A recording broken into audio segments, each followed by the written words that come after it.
Well, Rise and Grind DMV, happy Sunday. We are waking up to mostly cloudy skies across the area, and that's going to be the trend as we head through your day today. So keep it here. We'll have a full breakdown of that forecast coming up. And this morning on DC News Now, officials still working to recover the body of the victims from that American Airlines crash. We have the latest on recovery efforts. And remembering the 67 lives cut short in that mid-air collision, how people are coming together to honor the victims. And celebrating the Lunar New Year. The details on a parade happening right here in DC.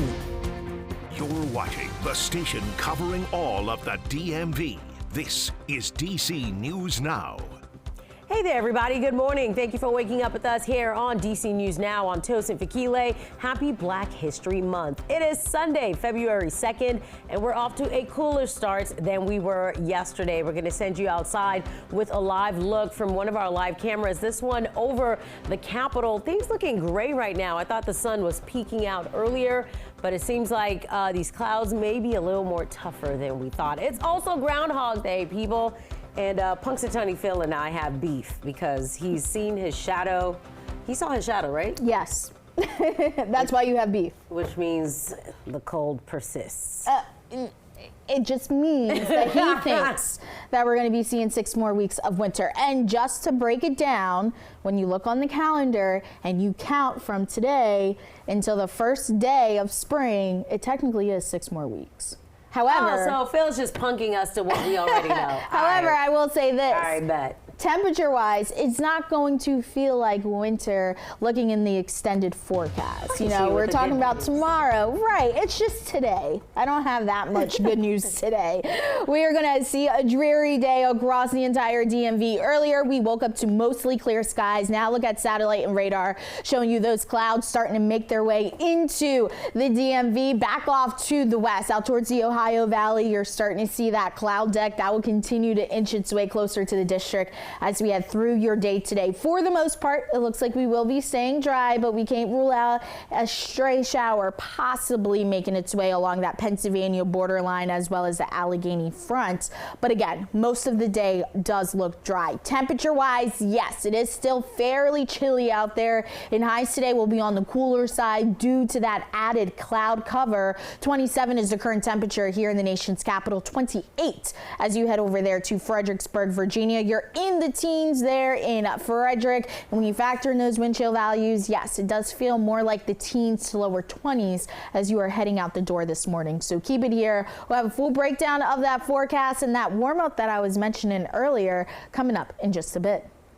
All right, Brittany, thank you. 8:02 is your time. We continue our coverage of the deadly mid-air collision near Reagan National. Preliminary data showing conflicting readings on the altitudes from that Wednesday crash. NTSB given an update on the collision that killed all 67 people on that American Airlines plane and Army helicopter, the deadliest U.S. aviation accident in nearly 25 years. DC News Now's Dave Laval has more from Reagan National Airport. We've certainly learned new information about some of the final moments that led up to the deadly mid-air collision. What we still don't know is how both planes ended up in the same airspace at the same time. We will find out what happened. NTSB board member Todd Inman vows to find out what caused Wednesday night's deadly mid-air collision. The NTSB updated the media Saturday night into the crash that killed all 67 people on the Army helicopter and American Airlines flight. Inman said the helicopter flew a training mission that involved night vision goggles. We do not know at this time if the night vision goggles were actively being worn, nor what the setting may be. The NTSB says data from the plane indicated it was 325 feet off the ground at the time of the crash. The helicopter's black box not yet reviewed. More data from the jet reportedly showed controllers instructing pilots to switch their landing to runway 33. Inman said a runway change is not uncommon. Flight data recorders also revealed the jet's pilots pitched their aircraft up just moments before the collision. It's not clear why. So now let's go into controllers.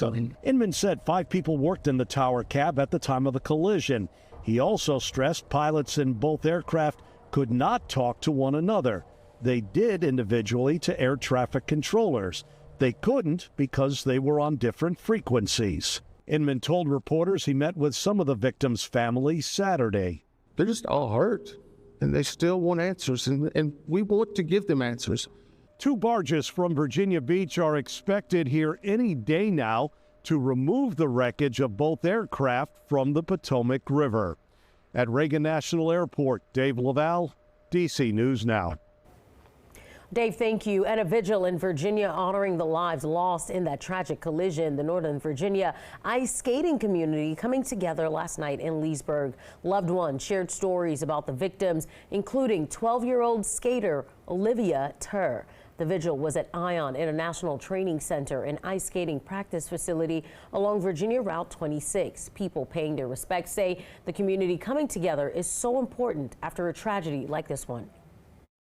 While we all have aching hearts, we unite together to hold each other up, to support each other. You know that this is so fresh, but we're going to have to be supportive of one another in Loudoun County next month, next year, 2 years from now. Grief does not have timelines.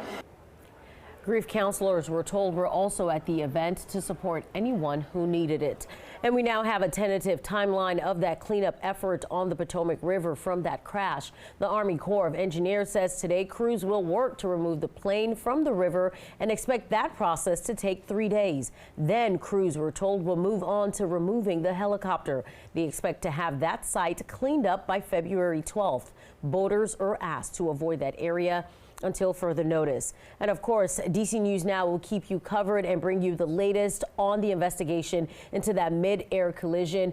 We'll bring you all the coverage on air and online. You can also find updates on our website, dcnewsnow.com.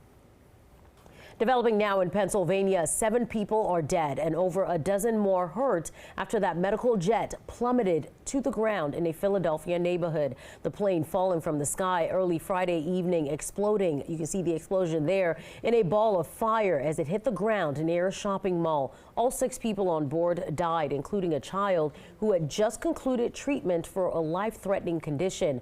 The company who owns the jet says everyone on board was from Mexico. On the ground, one person in a car near the crash site also lost their life. 19 others hurt from the explosion. Pennsylvania Governor Josh Shapiro speaking on the crash, saying it's a time to lean on community. And I want to offer my prayers to all of those who are impacted. May God's light shine upon this wonderful city and all of its inhabitants. May we lift up those who are mourning and those who are in a moment of strife. This is a time for us all to join together in prayer and in common purpose. We're told the flight's final destination was Tijuana after a stop in Missouri. 8:07 developing now. Fairfax County Police say a substitute teacher is facing charges after allegedly assaulting a student. Officials say in September, Rikshanda Jaiban assaulted the student at Dogwood Elementary School in Reston. The student suffered minor injuries. We're told Jaiban worked with FCPS as a substitute teacher since 2019. We're told she's since been fired.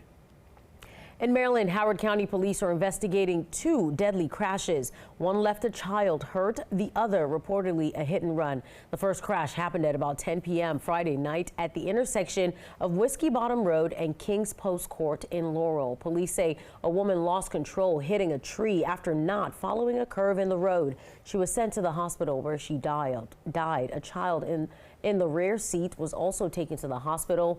There's no word on the child's condition at this hour. Then over in Jessup, police responded to a crash along Washington Boulevard near Cedar Avenue early yesterday morning. They say a man was driving north on Washington Boulevard when he hit a dark-colored sedan getting on the road. The man ran off the road, hit a telephone pole and a fence. He died at the scene. We're told the driver of the dark-colored sedan took off. That investigation is ongoing. In the district, D.C. fire officials say they rescued an officer and a man who fell in the Tidal Basin. The call for water rescue came in at noon yesterday. They say the officer was with the Bureau of Printing and Engraving. Both people rescued from the water were taken to the hospital.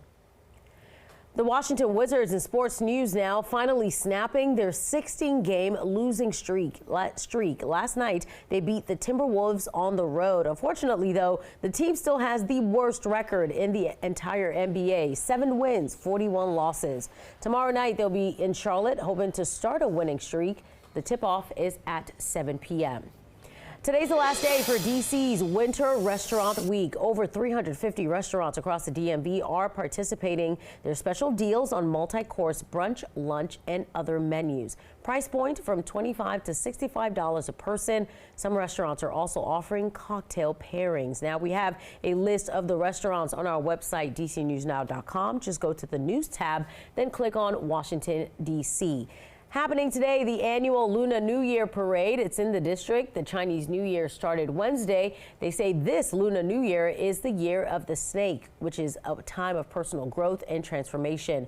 The parade kicks off at 2 p.m. in Chinatown. They're recommending people wear red to help ward off evil spirits and bring in good fortune. And there's several road closures because of this parade. The closures will be on G Street, H Street, 6th and 8th Street.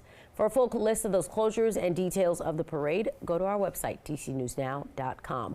And Brittany, it's expected many people will be out and about at the parade or at brunch doing something outdoors today. They may want to grab a sweater or something. Yeah, definitely want to make sure you have the jacket on hand today. It's still going to be a chilly day out there with temperatures really struggling to get out of the 40s for our highs. But taking a look at your hour by hour planner, yes, we are still tracking below those freezing mark right now in DC. Temperatures by that 9 o'clock hour still expected to be in the upper 20s, lower 30s by 11 o'clock, and then we finally get into the 40s as we head through the second half of the afternoon. And as we head through your day tomorrow, we start to see a warm up. So keep it here. We'll have a full breakdown of that forecast, Tosin, coming up.